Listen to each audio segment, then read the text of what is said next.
Hello everyone, welcome to traction में। आज के सेशन में हम ट्रांसफॉर्मेशन मेथड से रिलेटेड एक और मेथड कवर करेंगे जिसमें हम देखेंगे स्केल मेथड के बारे में या स्केल फंक्शन के बारे में। तो हम समझेंगे स्केल फंक्शन क्या होता है, क्यों उसे हमें यूज़ करना चाहिए और क्या उसका बेनिफिट होता है।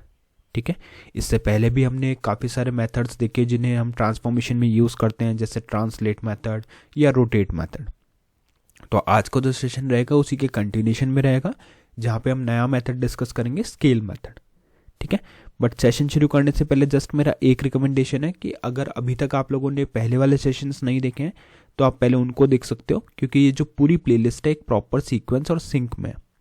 तो अगर आप उसको सीक्वेंशियली ही फॉलो करोगे तो आप लोगों के लिए और भी ज़्यादा ईजी रहेगा ऑनगोइंग टॉपिक को समझना, क्योंकि अभी के लिए हम फोकस करेंगे किस पार्ट पे, स्केल मेथड पे, है ना। बट उससे पहले आपको पता होना चाहिए कि कैनवास क्या होता है, जावास्क्रिप्ट क्या होती है, कैसे कनेक्ट किया जाता है। ये बेसिक चीज़ें अगर आपको आइडिया होगी तो आप इजीली ऑनगोइंग टॉपिक को अडॉप्ट कर पाओगे। ठीक है, तो अभी स्टार्ट करते हैं। अगर बात करें कोड की तो बहुत ही स्ट्रेट फॉरवर्ड सा कोड हमने यहाँ पे लिखा हुआ है, जिसमें एक टाइटल दिया है हेड सेक्शन के अंदर और एक हेडिंग दी है HTML बाय टेक्सचर में। ठीक है, इसके बाद हमें क्या करना है, H2 लिखना है और इस H2 के अंदर हम लिखेंगे क्या, स्केल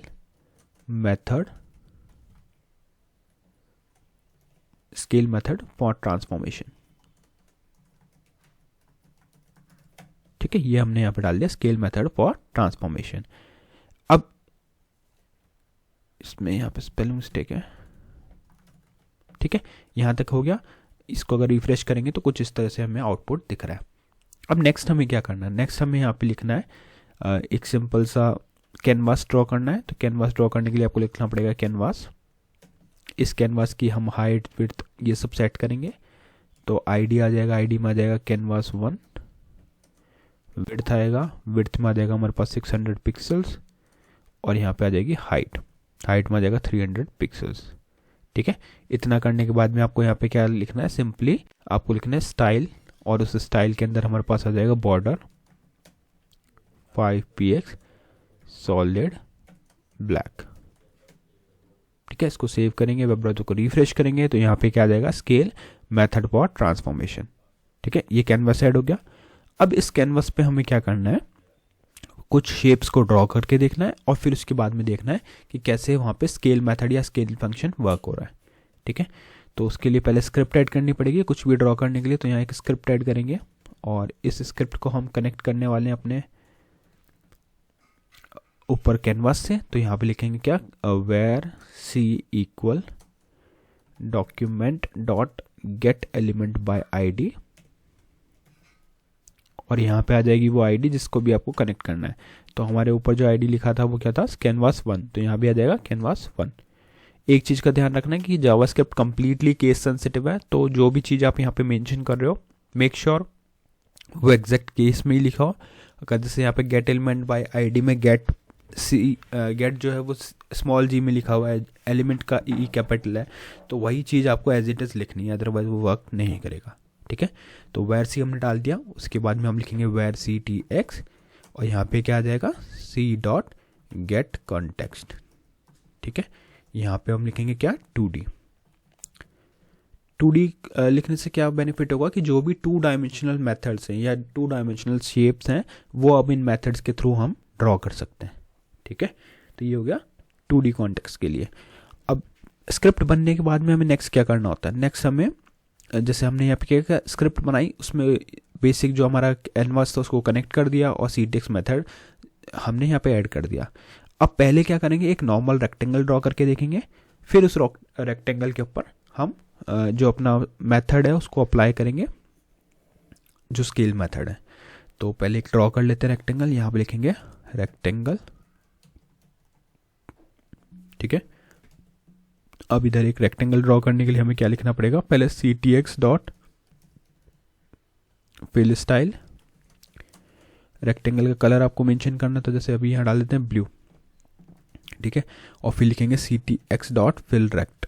फिल रेक्ट मेथड क्या करेगा, जो भी आपका रेक्टेंगल है उसको ड्रॉ कर देगा। तो यहाँ पे एट्रीब्यूट्स हमें देने हैं 50, 10, 100, 50।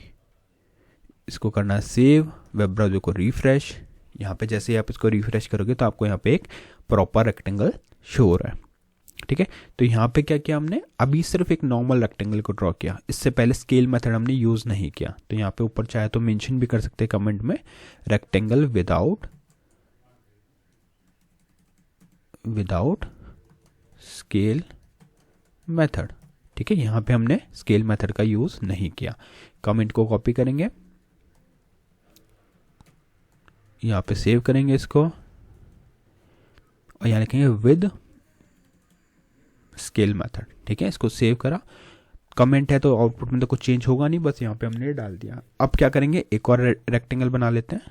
तो यहाँ लिखेंगे ctx dot fill style, fill style को कलर देंगे रेड इस बार। यहाँ पे इसको सेव करेंगे और इधर लिखेंगे ctx dot fill rect equal ctx dot fill rect equal, और फिर यहाँ पे एट्रीब्यूट्स देने। अभी एक बार एट्रीब्यूट्स ऐसे देंगे 50, 10, 100 और 50। तो ये तो क्या करेगा, अगर इसको ऐसे ही सेव कर देंगे तो ये ओवरलैप कर देगा, है ना। तो इसको अपने को मूव करना है, तो एक काम करते हैं, यहाँ पे 80 करके देखते हैं। 80 पे ये मूव हो गया परफेक्टली। अब हमारे को दोनों रेक्टेंगल यहाँ पे शो हो रहे हैं। तो दोनों में डिफरेंस क्या है, देखो फर्स्ट रेक्टेंगल है, वहाँ पे दोनों में अभी एज सच कोई भी डिफरेंस नहीं है। क्यों? क्योंकि अभी तक हमने स्केल मेथड अप्लाई नहीं किया। तो फर्स्ट में हम करेंगे भी नहीं, वहाँ हमने डाला है rectangle without scale method. Second वाले में हम लिखेंगे स्केल मेथड का यूज़। तो स्केल मेथड को यूज़ करने के लिए आपको क्या लिखना, ctx डॉट, और यहाँ लिखेंगे स्केल, और स्केल के अंदर हमें वैल्यू देनी होती है x और y की। तो यहाँ पर दे देते हैं 2,2। इतना करने के बाद आपको सिंपली सेव करना है, वेब ब्राउज़र को रिफ्रेश करना है। तो अब आप देख सकते हो दोनों जो रेक्टेंगल है ना, उनके एट्रीब्यूट सेम है, 50, 10, 100, 50। यहाँ पे 50, 80, 150। 80 क्या क्यों किया, बस उसकी y पोजीशन को चेंज करने के लिए। बट दोनों में फिर भी डिफरेंस है, और बहुत ज़्यादा डिफरेंस है। रीज़न ये है कि यहाँ पे हमने स्केल मेथड का यूज़ किया है और ऊपर हमने स्केल मेथड का यूज़ नहीं किया। तो स्केल मेथड एक्चुअल में कर क्या रहा है, ये आपके जो भी शेप है, जो भी इमेज है, उसको जूम आउट कर देता है। ठीक है, किस बेसिस पे, जो भी कोऑर्डिनेट्स आप यहाँ पे पास कर रहे हो। जैसे आपने वैल्यू क्या पास करी, 2 और 2, तो x की वैल्यू 2, y की वैल्यू 2। इसको जैसे ही आप सेव करते हो तो ये आपको स्केल अप कर देता है। अच्छा, एक चीज़ और, अगर यही चीज़ हम सेम इस वाले मेथड के बाद इस वाले रेक्टेंगल से पहले डाल देते हैं, सेव करते हैं, तो क्या होगा, देखो अब वो ब्लू वाला आपको यहाँ पे शो हो रहा है। क्यों? क्योंकि दोनों जो रेक्टेंगल है वो स्केल हो चुके हैं 2 और 2 की वैल्यू से। ठीक है, इसी तरह से अगर हमें वैल्यू में चेंज करना, फॉर एग्जांपल 1 and 1 वैल्यू से स्केल अप करना है, तो उसको सेव करेंगे तो यहाँ पे 1 by 1 स्केल्ड अप है। ठीक है, और यहाँ पे अगर आप 5 and 5 कर दोगे तो वो उस अकॉर्डिंग चेंज हो जाएगा। तो ये डिपेंड करता है कि आप वैल्यू क्या पास कर रहे हो, बट वैल्यूज ऐसी होनी चाहिए जो आपके कैनवास पे शो हो सके। अभी जैसे हमने 5 into 5 किया तो वो कैनवास के आउट ऑफ स्कोप चला गया, है ना। तो यहाँ पे अभी जैसे 2 और 2 ही परफेक्ट लग रहा है, जो आपको विजिबल होगा यहाँ पे प्रॉपरली। 2 की जगह अगर हम यहाँ 4 देंगे तो देखते हैं क्या होगा, 4 के केस में वो आउट ऑफ स्कोप चला गया। ठीक है, और यहाँ पे अगर हम दे देते हैं 3, सेव करते हैं, वेब ब्राउज़र को रिफ्रेश करते हैं, 3 के केस में ये रेक्टेंगल थोड़ा स्ट्रेच्ड दिख रहा है। क्यों? क्योंकि अब हमने इसको एक्स एक्सिस पे स्ट्रेच कर दिया। वैसे ही अगर आपको वाई एक्सिस पे स्ट्रेच कराना है तो वाई की वैल्यू चेंज करोगे। तो ओवरऑल कर क्या रहा है, ये हमारे जो एक्सिस है, देखो ये वाला जो पॉइंट है वो एक्स को रिप्रेजेंट कर रहा है, ये वाला वाई को रिप्रेजेंट कर रहा है, और दोनों में जो वैल्यूज होगी उस अकॉर्डिंग आपकी जो शेप है उसको स्ट्रेच करेगा। इनफैक्ट इस मेथड के बाद जो भी आप लिखोगे वो स्ट्रेच्ड शो होगा आपको। ठीक है, तो ये ओवरऑल प्रोसेस रहता है स्केल मेथड को यूज़ करने का। और ये सिर्फ ऐसा नहीं है कि हमें रेक्टेंगल के साथ ही यूज़ करना है, जो भी शेप आपको स्केल अप करनी है उसके साथ में आप इसका यूज़ कर सकते हो। ठीक है, और इन इंटरव्यूज़ अगर आपसे कोई डेफिनेशन पूछता है स्केल मेथड की, तो आप क्या है उसका रिस्पॉन्ड करोगे, आप उसको बता सकते हो कि जो स्केल मेथड होता है कैनवास में वो यूज़ होता है जूम इन या जूम आउट करने के लिए शेप्स को, और ये क्या करता है, it makes everything you draw after it look bigger और smaller depending on the scaling factor. तो जो भी आपका स्केलिंग फैक्टर होगा उसके बेसिस पे ये या तो शेप को जूम इन दिखाएगा या जूम आउट दिखाएगा। ठीक है, तो ओवरऑल आप एग्जैक्ट डेफिनेशन बोल सकते हो कि the scale method in canvas is like zooming in और zooming out, it makes everything you draw after it looks bigger और smaller depending on the scaling factor. ठीक है, तो आज के सेशन के लिए इतना ही था। नेक्स्ट सेशन में हम बाकी टॉपिक डिस्कस करेंगे। So thank you for watching texture math.